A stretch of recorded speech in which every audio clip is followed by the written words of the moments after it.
บายดีพ่อแม่พี่น้องมื้อนี้เอามาน้อย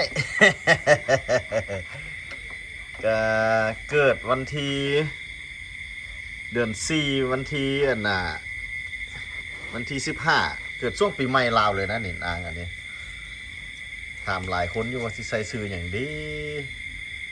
ใส่ชื่อเราน้องเมย์บ่นี่เนาะว่าเอาน้องเมย์บ่นี่เป็นน้องเมษาบ่นี่กำลังขี้ดื้อกำลังกัดแข้วกำลังอันนั้นใส่เบิ้งพ่อเบิ้งแข้วมึงดูเขาต้องเป็นตู้เนาะอันนี้มันหลานดิมาตู้เบิ้งไว้ตู้เบิ้งแข้วไว้ เอาพูดน่ะมีอย่างก็ต้องได้เก็บขึ้นเทิงหมดเด้อพ่อแม่พี่น้องโดยเฉพาะเกิบพูดน่ะแข้วเราแม่แล้วเนี่ยก็สิบ่ให้กินนมบ่อยากให้กินนมแล้วพูดน่ะเรากัดเจ๊ปั่นหนามพูดไหนนะปั่นหนามโยปั่นหนามเสียบเฮานี่อยู่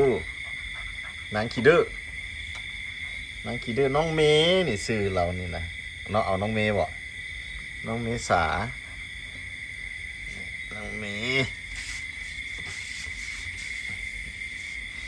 นอนหล่อมส่อมสามสิกเฮาเนี่ยเด้เนี่ยแกงหางวับมันเลย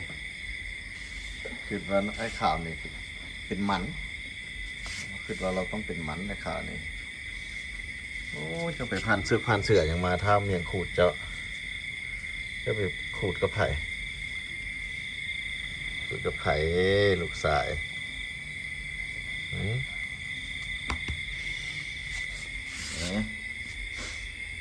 มันที่หาใส่ได้หาเมียให้เท่าข่าวเลยเท่าข่าวนี่มี2เมียคนละคอกเด้ออันนี้บ่เป็นคอกเดียวกันมานี่มาอยู่คอกเดียวกันเขาสิบ่ให้เซิงกันเด้อสำหรับเฮาเป็นเฮาบ่ให้เซิงผู้อื่นเฮาบ่ฮู้จักแต่ว่าจัดเมียให้ไอ้ข่าวนะเมียน้อยเมียใหญ่เดี๋ยวนี้นางอันนั้นก็สิมันเป็นเมียไอ้ข่าวอีกนี่นะนางอันน้องเมย์น้อยเต้นอีนาง นางเต้นนี่ก็ผสมพันธุ์ไปแล้วกำลังรุ่นกันอยู่ว่าเราสิติดบอเบิ่งดูผมโอ้คือสิเบิ่งดูพอเบิ่งอาจสิติดในนมนมเริ่มเป็นหลั่นมาแล้วอาจสิติดแต่ก็ประมาณเดือนแล้วได้นี่สำหรับหมานี่มัน2 เดือนออกลูกมานี่นะแต่เขาเอาไปเชิงนี่ประมาณได้เดือนหนึ่งได้ละบ่นี่วะฮอดละบ่นี่มีอย่างนางฟ้า นี่นางฟ้าประมาณเดือนหนึ่งได้แล้วแหละเนี่ยแต่เขาก็ยังเบิ่งบ่ออกเบิ่งลูกแต่ก็เริ่มเป็นหลั่นมาอยู่ได้เริ่มมีเข้ามีแนวอยู่เนี่ย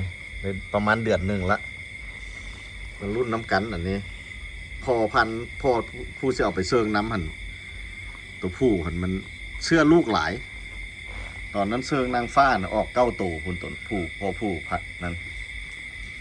วันนี้เอานางเต้นไปเชิงนะลองเบิ่งว่าสิออกลูกจากโตแล้วข่าวนี่อาจจะเป็นหมันแล้วเนาะข่าวเนาะแต่ก็บ่เป็นหยังพอกับฮักคือเก่าพอกับยังเลี้ยงเจ้าคือเก่านี่ถึงว่าเราสิเป็นหมันแบบเขาเจ้าตอนเราแบบคิดว่าเพิ่นคือสิตอนเราบ่อยากให้นำเสื้อนี่มาประเทศลาวเฮา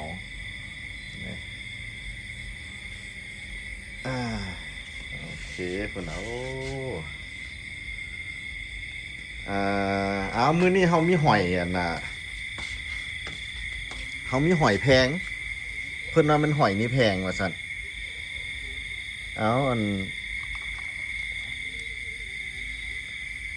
พ่อแม่พี่น้องเฮาฮู้บ่ว่าอันนี้มันหอยหยังข้อมูลเพิ่นบอกว่าโล60,000ว่าซั่นหอยนี่มีไผฮู้บ่ เพิ่นว่ามันแพงมันหอยจะมันหอยอหย่างมันคือสิแซ่บบ่รู้จังใดอยู่ในหนองเฮานี่ก็มีหลายหอยอยู่แต่ว่าตามถามข้อมูลแล้วว่าหอยนี่ในหนองเฮาบ่มีว่าซั่นนี่ดิแม่นไผฮู้คอมเมนต์มาแน่ว่ามันเป็นหอยอีหยังอยู่ในหนองเฮานี่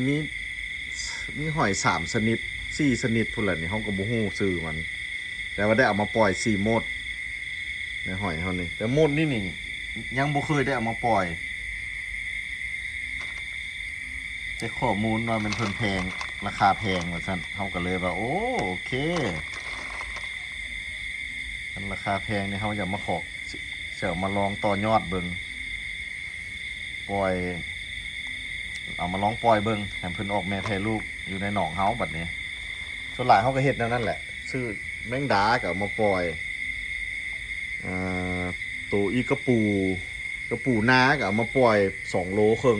หายหมดบ่เห็นจักตัวเลยปูนี่ก็ได้ปล่อยแล้วเฮาก็ปูหินหั่นก็มาปล่อยปูหินใหญ่ๆเด้อปูหินนี่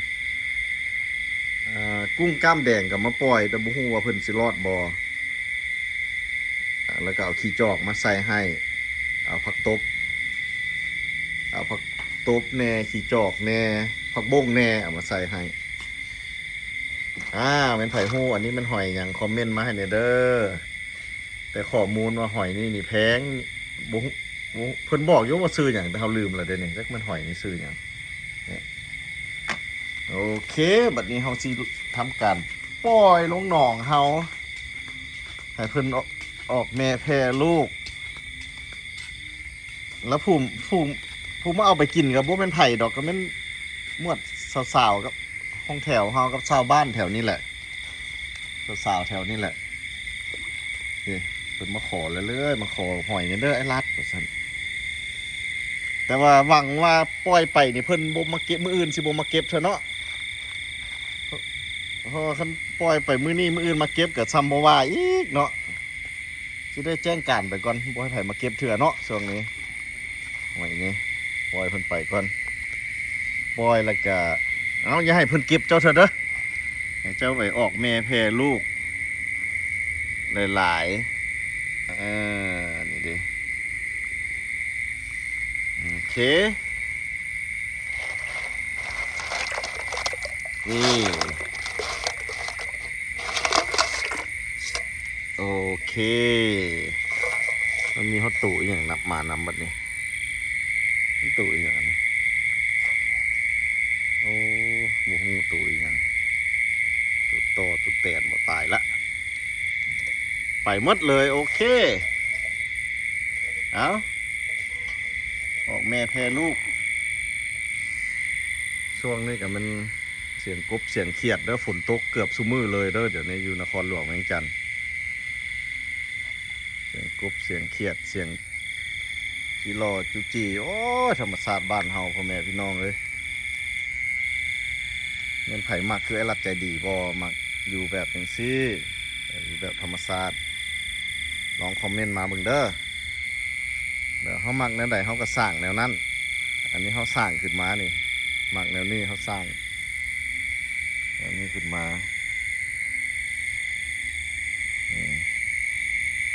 แถวนี้คือว่าคุณมีตู่ยังไงลอยหนีได้เนี่ยคุณโอเคมึง